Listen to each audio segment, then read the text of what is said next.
할렐루야. 네, 오늘도 시원한 은혜 받고 행복하세요.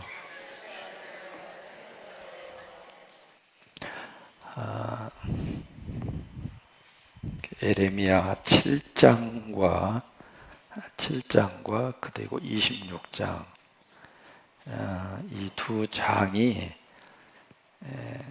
그 에레미야서에 있어서 전체를 이해하는데 아주 중요한 그 두 개의 장입니다. 이 두 장을 가리켜서 뭐라고 이야기하느냐면 성전 설교라 라고 하는 말을 붙입니다. 에레미야가 설교를 하는데, 메시지를 전하는데 어디에서 메시지를 전했느냐면 성전에서. 이제 지금으로 말하면 이렇게 예배하기 위해서 막 오는 그 성도들을 대상으로 해서 에레미야가 설교를 합니다. 설교를 하는데 7장에서도 그러고 26장에서도 그러고 첫 번째 설교의 시작이 바로 뭐냐면 이것은 하나님 말씀이다. 그게 이제 설교의 시작입니다. 오늘 26장에서도 마찬가지거든요. 이것은 여호와의 말씀이니라. 그 다음에 7장에서는 하나님의 말씀이다. 그러니까 적어도 이 메시지를 들을 때 그냥 듣지 말고 하나님의 음성으로 이 메시지를 들어라. 그게 이제 7장하고 26장 그 성전 설교의 시작입니다. 이 성전 설교에서 이제 몇 가지로 중요한 메시지를 전하게 되는데, 첫 번째 메시지는 이렇게 표현할 수 있습니다. 똑바로 살아라. 그게 첫 번째 메시지입니다. 뭐냐면 그들이 하나님 앞에서 삶에 대한 것은 전혀 고치지 않고 그냥 형식적으로 하나님 앞에서 예배만 드리면, 지금식으로 말하면 그냥 제사만 드리면 모든 것이 다 덮어지고 모든 것이 다 용서되고 그런 착각 속에 살았습니다. 거기에 대해서 하나님은 에레미야를 통해서 그거 아니다. 진정한 예배라고 하는 것은 성전에 와서 드리는 예배도 중요하지만 삶으로 드리는 예배도 너무 중요하다. 새벽기도 열심히 하고 지나가다 남이 호박 따먹고 그게 무슨 예배냐 그 말이에요. 본당에서 열심히 기도하고 저쪽 선교 카페 가가지고 요즘에 이제 좋은 것 좀 갖다 놨으니까 슬쩍 해서 주머니에 넣어서 도둑질해 가고, 이게 무슨 예배냐 말이에요. 한 가지 이제 예를 그렇게 들은 거예요. 그러니까 지금 에레미야가 그렇게 지금 말씀을 하시고 있는 겁니다. 오늘 26장에서도 마찬가지거든요. 하나님께 돌아와라. 하나님께 돌아와라. 그 이야기는 예배 드리라 그 말이 아닙니다. 형식적인 예배 이제는 싫다 그 말이에요. 그 메시지를 이제 7장에서도 그러고 26장에서도 그러고 거의 같은 내용이거든요. 같은 내용으로 그 메시지를 우리에게 주시고 있습니다. 여러분, 이 메시지는 오늘 우리가 지금 다시 한번 드려야 될 메시지입니다. 한국교회 예배는 많아졌는데 과연 우리 삶 속에 하나님을 모시고 얼마나 똑바로 살고 있느냐. 참 아픈 사연이 너무너무 많습니다. 성경책 앞에 다 갖다 놓고 거짓말을 밥 먹듯이요. 목사라고 이름을 앞에 놓고 그냥 권모술수해 세상 사람들도 그렇게 할 수 없을 정도로 그 짓을 저행을 하고 있고, 그렇다면 하나님이 그 모습을 보실 때 가만두겠느냐 그 말에 하나님이 진노할 수밖에 없다고 하는 거예요. 그러니까 이것이 에레미야를 통해서 하나님이 주시는 첫 번째 메시지입니다. 다시 한번 마음에 우리가 새겼으면 좋겠습니다. 똑바로 살라고. 똑바로. 두 번째 메시지는 너희가 내 성전을 강도의 구렬로 만들었도다. 도둑의 소굴로 만들었다 그 말이에요. 도둑들이 들끓고 있는 그런 곳으로 하나님의 성전을 뒤바뀌어 놓고 말았다 그 말이죠. 여러분, 교회는 목소리 큰 사람이 이기는 곳이 아닙니다. 하나님이 이기는 곳이 교회입니다. 그리고 여기는 무슨 이익 집단도 아니잖아요. 무슨 이익을 남기기 위해서 모인 회사도 아니잖아요.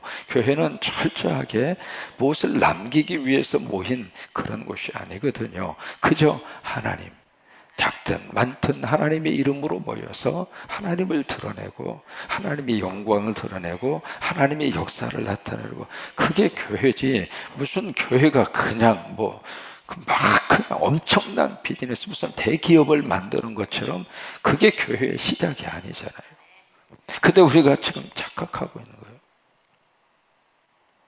여러분, 예산이면 많으면 어떻게, 예산이 적으면 어떡할 겁니까? 있는 대로 우리가 먹고 사는 것이고, 있는 대로 쓰는 것이고, 또 하나, 많이 주셨으면 하나님이 많이 요구하세요. 그러니까 거기에 책임을 감당을 해야, 그게 하나님이 기뻐하는 교회잖아요. 인정하시면 아멘. 이게 무슨 도둑의 소굴이 되면 안 되잖아요. 그러니까 교회는 어떤 내 사업의 어떤 발판으로 삼으려고 그러면은 신앙생활 처음부터 잘못하는 거예요. 내가 이 교회 나가면 내가 좀 장사가 되겠다. 아니에요. 교회는 그렇게 오는 곳이 아니에요. 그러니까 너희가 내 성전을 도둑의 소굴로 만들었다. 세 번째가 참 중요한 그 포인트의 설교를 하십니다. 세 번째 설교가 뭐냐면, 너희가 역사적 교훈을 머릿속에 기억하라. 그 역사적 교훈으로 등장하는 장소, 어제도 이제 말씀을 드렸습니다만은 그게 바로 어디냐면 실로입니다. 7장에 보면은 실로라고 하는 이야기를 참 많이 하죠. 26장에서도 실로에 대한 이야기를 많이 하고 있거든요. 역사의 교훈을 너희들이 망각하지 말아라. 실로에 이제 최초의 성전이 있었잖아요. 법궤가 있었고 하나님의 성전이 있었고 거룩한 성막이 있었고, 근데 바로 이 실로가 또 하나님이 계신 장소 위에서 어떤 일이 있어도 없어지지 않으리라. 어떤 일이 있어도 실로는 계속해서 하나님 앞에 멋진 영광을 드리는 곳이 되리라, 이렇게 생각하고 있었는데 실로가 사라져 버렸잖아요. 역사 속에서 완전히 깡그리, 말 그대로 황량한 그 흔적조차도 찾아볼 수 없을 정도로 실로가 없어져 버렸거든요. 그래서 거기에 대해서 너희가 이 역사적 교훈을 머릿속에 다시 한번 기억하라, 그 말이죠. 하나님의 성전이라 하더라도, 하나님의 이름으로 모인 그곳이라 하더라도 하나님이 떠나면 그곳은 한시에 사라진다고 말이에요. 그 역사의 교훈을 다시 한번 그들에게 생각을 하게 하는 것입니다. 여러분, 지금 이것은 똑같은 모습이거든요. 지난번에 말씀드렸습니다만은 이스라엘에 가서 보시면 야드바셈이라고 하는 곳이 있습니다. 홀로코스트라고 그래가지고 유태인 600만 명이 죽잖아요. 그래서 여기저기에 그 기념관을 참 많이 세웠어요. 전 세계적으로 14개를 세웁니다. 곳곳에다가. 근데 그 어디다도 세우냐면 그 일을 직접적으로 자행을 했던 독일에도 이걸 세웁니다. 우리식으로 하면 일본 한복판 속에다가 우리 일제시대에 우리 한인들에게 막 했던 그 엄청난 그 자행, 그것을 일본 한복판 심장부에다가 딱 세워놓고 우리는 과거에 이런 짓을 했습니다. 과거에 우리 조상들이 이런 나쁜 행위를 역사 속에서 했습니다. 그것을 인정을 하고 그것을 후손들에게 보여주는 거예요. 앞으로는 인간 나라의 백성으로서 이렇게 살면 안 된다. 그것을 역사적으로 보여주는 거예요. 이게 지금 똑같은 전범임에도만은 독일하고 일본의 차이가 바로 그거잖아요. 근데 이 야드바셈 여기에 들어가면 2층 전시실 바로 그 위에 큰 하나의 글이 쓰여져 있습니다. 그 글의 내용이 바로 뭐냐면, 망각하면 다시 포로 상태가 된다.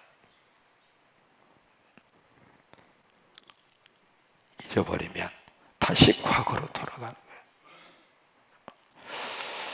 거예요. 다시 한번 우리가 깊이 생각을 해야 하는 그런 문구 중에 하나입니다. 우리가 과거의 사건을 잊어버리면 똑같이 그곳으로 돌아가는 거예요. 여러분, 우리는 다시금 일본의 침략을 받아서는 안 되잖아요. 다시 일본의 압제 속에 들어가면 안 되잖아요.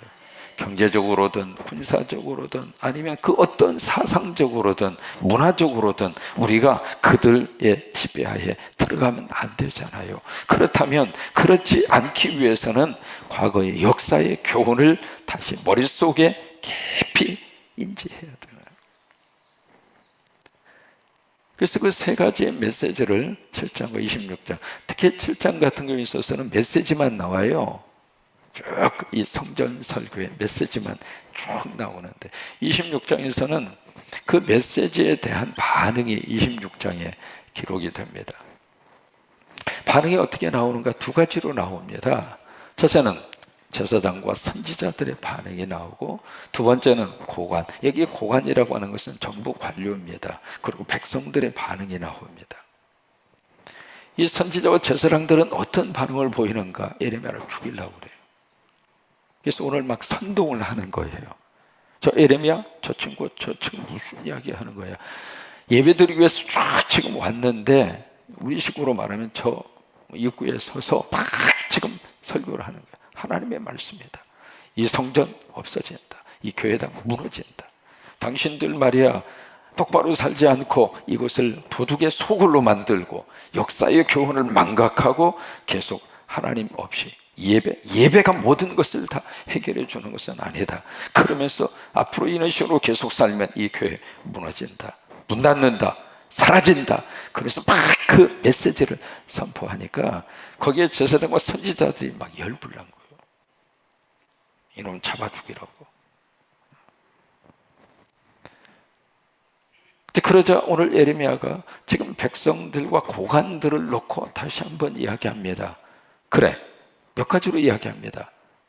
나는 하나님이 보내서 이 말을 하고 있다. 그 에레미야의 그 메시지입니다. 이것은 하나님께서 나로 하여금 하라고 해서 내가 지금 설교를 하는 것이다. 여러분, 이 설교자에게 있어서 참 필요한 것 중에 하나가 바로 그거예요. 내 말이 아니라 하나님의 말씀이다.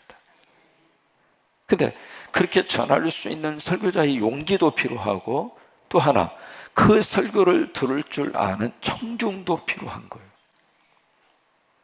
여러분, 이 시대가요, 그런 설교가 없다, 그런 목사가 없다, 그런 설교해 줄 사람이 없다, 없는 것도 사실이지만 그런 설교 들을 만한 교인들도 그렇게 많지가 않습니다. 다 자기 듣고 싶은 말만 듣고 싶은 거예요. 조금이라도 나의 기분 상해하는 말, 감정 상하게 하는 설교가 조금만 나와도 뭐 시험 들었네, 뭐 나를 치네, 나를 저기 하네. 그런 설교자가 없는 것도 사실이지만 그런 설교를 들을 만한 교인들도 그렇게 많지가 않아요. 누가 누구를 탓할 문제가 아닙니다.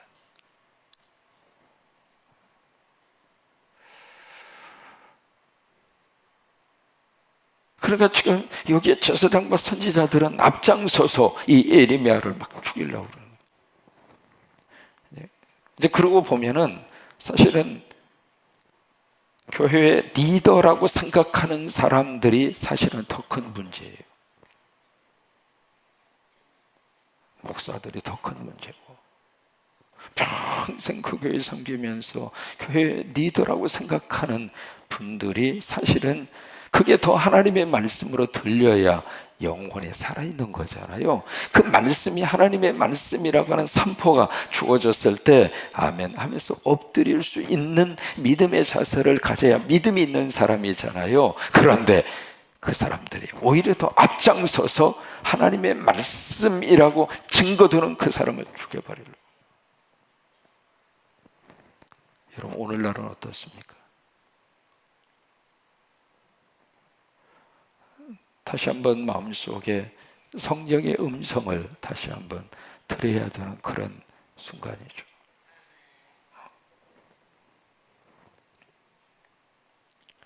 그래서 오늘 본문의 말씀도 그 내용이거든요. 막 죽이려고 그래요. 죽이려고. 그러니까 에레미야가 백성들과 고관들을 모아놓고, 그래, 하나님의 말씀이다. 하나님이 하라고 그래서 나는 하는 것뿐이다. 너희들이 하나님의 말씀에 신앙적인 영적 반응을 보이면 하나님께서 당신들을 기회를 줄 것이다. 나 당신들 손에 있으니 당신들 마음대로 해라. 죽이든지 말든지. 그러나 그 피는 하나님이 찾으실 것이다. 여기 그 에레미야가 그렇게 담대하게 설교를 할 수 있는 이유가 무엇일까? 에레미야는 정말로 하나님을 믿은 거예요. 여러분, 그것이 하나님이 기뻐하는 신앙의 모습이잖아요. 사람 눈치 안 보고 분위기에 의해서 휩쓸리지 않고 정말로 하나님의 실존하심, 하나님의 역사하심, 하나님의 지금 불꽃 같은 눈으로 바로 나를 보고 계신다고 하는 그 믿음이 1%도 흔들리지 않고 그 믿음 아예 딱 서 있는 거예요.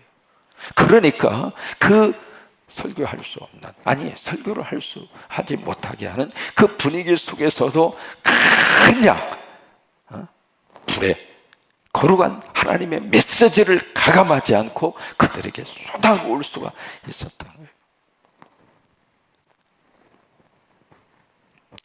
오늘 하나님께서는 이런 믿음을 목사에게도 요구하고 교인들에게도 요구합니다. 늘 마음속에 그런 생각을 갖습니다. 어떻게 하면 성도들 눈치를 보는 목사가 아니라 하나님의 눈치를 보는 목사가 될까? 근데 이게 현실로 딱 내려가면 그 교회에 헌금 조금 하고, 그 교회에 조금 파워가 있고, 그 교회에 뭐가 좀 이렇게 하는 사람들의 눈치를 목사가 보지 않을 수 없도록 분위기를 만들어가는 경우들이, 여러분 질문합니다. 있을까요? 없을까요? 있어요. 목사님 우리 교회 오셔서 저희들 눈치 전혀 보지 마시고 그저 하나님의 말씀만 그대로 선포하십시오. 그 설교가 우리를 때리는 설교이든지 잘못했다고 회개하라고 하는 설교이든지 막 우리에게 견딜 수 없는 막 그 자리에서 벌떡 일어나서 나가고 싶을 정도로 그런 메시지를 하더라도 성령님이 감동을 주시면 성경에 있는 그대로 우리에게 메시지를 전해 주십시오. 우리는 그런 설교를 듣고 싶습니다.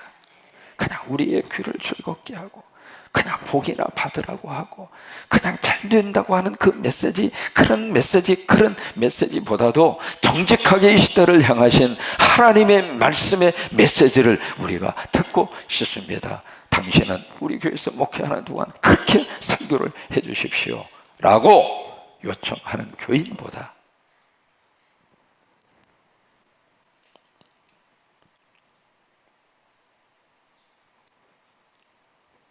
그저 우리 격려해 주시고 그저 우리 눈물 닦아 주시고 그저 잘 된다고 이야기는 해 주시고 그런 메시지를 요구하는 교인들이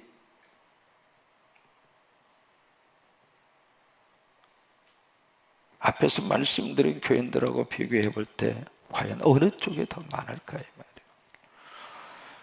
여러분, 목회자들의 실수도 많고 목회자들의 잘못한 것도 굉장히 많아요. 그러면 100% 목회자만 지금 잘못하고 있습니까? 교인들은 100% 잘하고 있습니까? 우리가 하나님 앞에서 정말 하나님이 기뻐하는 이 믿음의 깊이 뿌리를 두고 우리 교회가 그렇게 하나님 앞에서 하나님이 기뻐하는 믿음의 공동체로 하나님이 우리 교회를 들어 쓰셨으면 좋겠습니다. 3층 집에 불이 났습니다. 아이가 혼자 이렇게 놀다가 피난을 해서 3층 옥상으로 올라갔습니다. 얼마나 두려울까요?